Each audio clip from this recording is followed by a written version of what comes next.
Hey friends, my name is Steve Guttenberg. This is the Audiophiliac Daily Show, and today it's all about analog versus digital. Yeah, I know. We've been down this road before.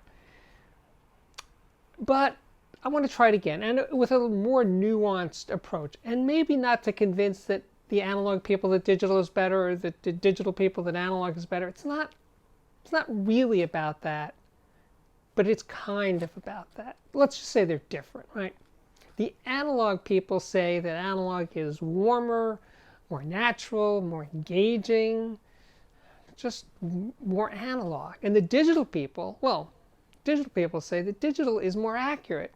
Flatter frequency response, no speed stability issues, better stereo separation, definitely quieter, blah, blah, blah, blah, blah. Who's right? Well,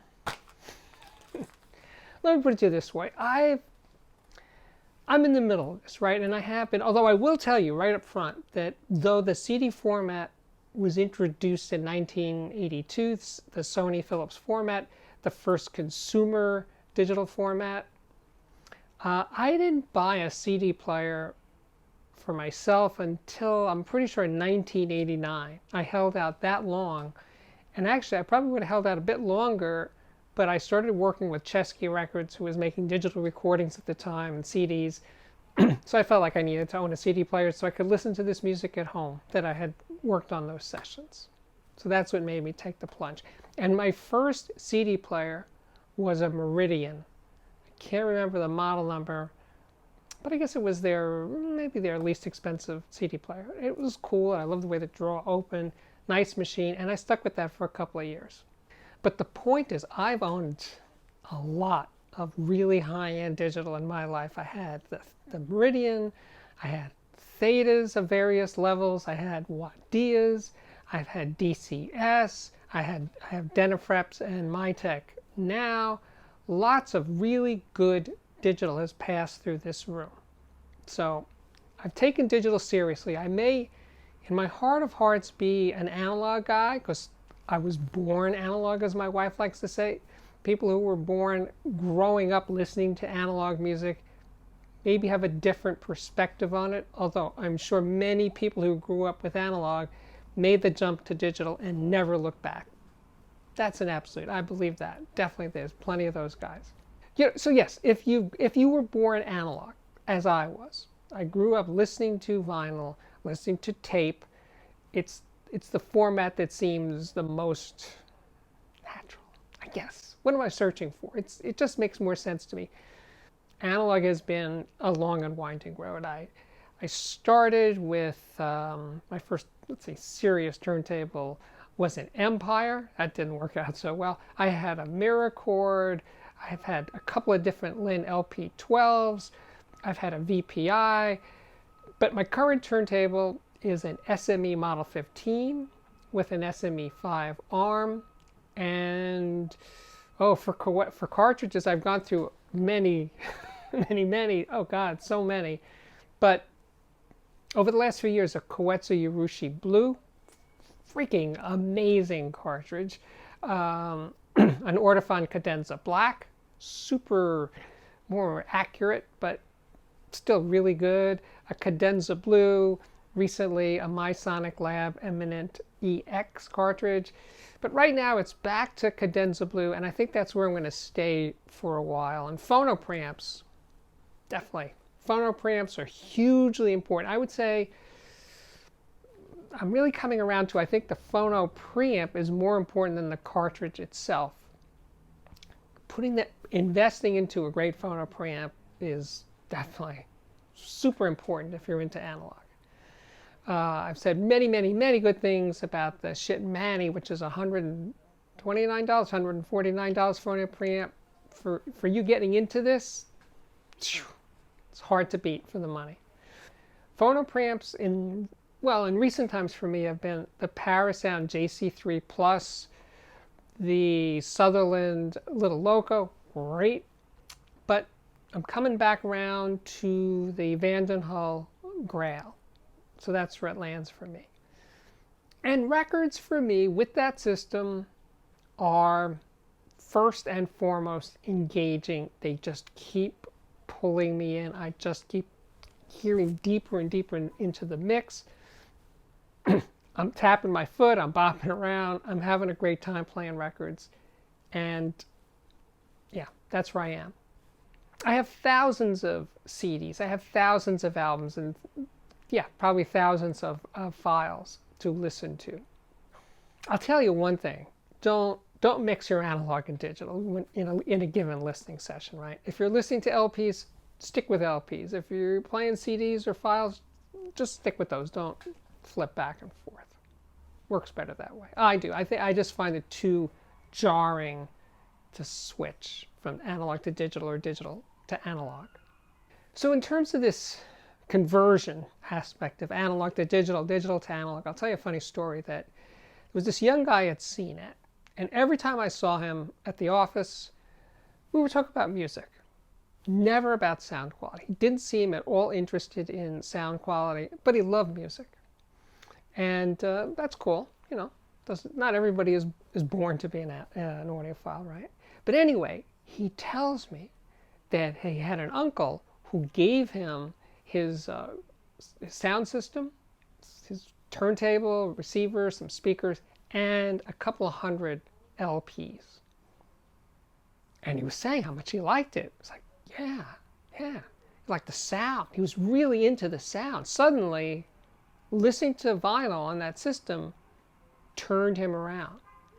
And then every time I saw him, we talked about sound. Oh, maybe I should get a cartridge. Maybe I should do this. Oh man, I got these records.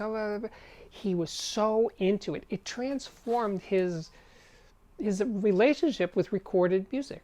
That's where this is going. So though he was in his mid-20s and he loved music and listened to it all the time, when he got that turntable, he just liked music in a different, deeper way. The sound of music. I have to keep repeating myself on this. It's not just about the music. A lot of audiophiles say that. Oh man, it doesn't matter. It's just about the music. Yeah, the notes, the rhythms, they're the same whether it's on a file or an LP. But the way it reaches you is different. That's what's different. And it's the sound of it. It gets into your head, into your skull, into your body in a different way when you're listening to analog. And it's beyond even the sound differences itself.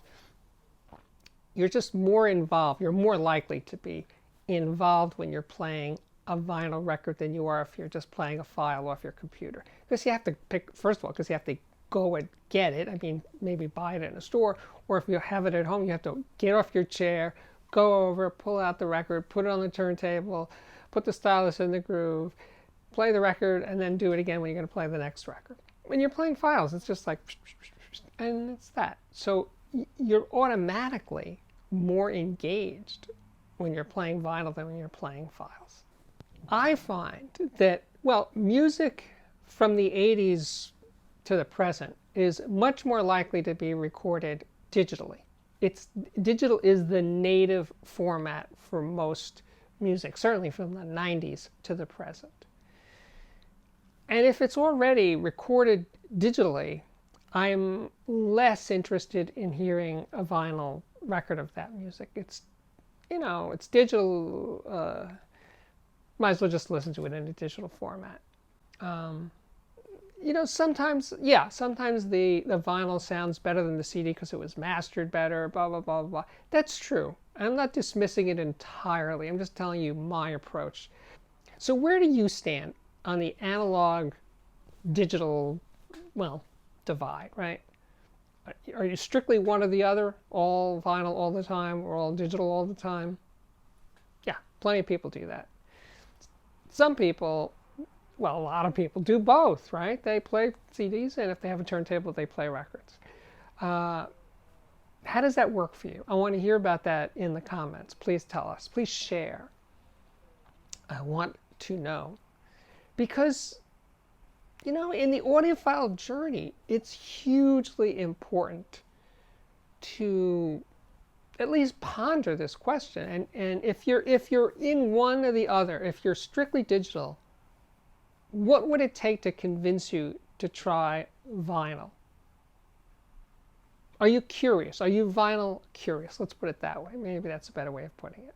Would you dip your toe into the vinyl ocean and see if you get it or not? Maybe you'll get a turntable and you go, I don't get it. It's not worth all the trouble. Screw that. I'm back to zeros and ones for life.